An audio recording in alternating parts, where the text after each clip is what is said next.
This video is on how to keep your dishwasher filter clean.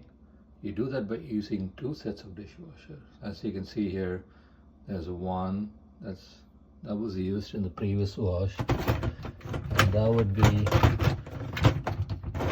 dirty, just a little bit dirty.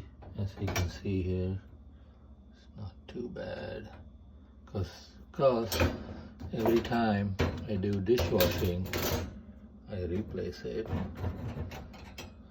And this other, I have two filters, so this other filter, I replace it with, and then I take this one, and this one goes back in the dishwasher to be cleaned for the next cycle.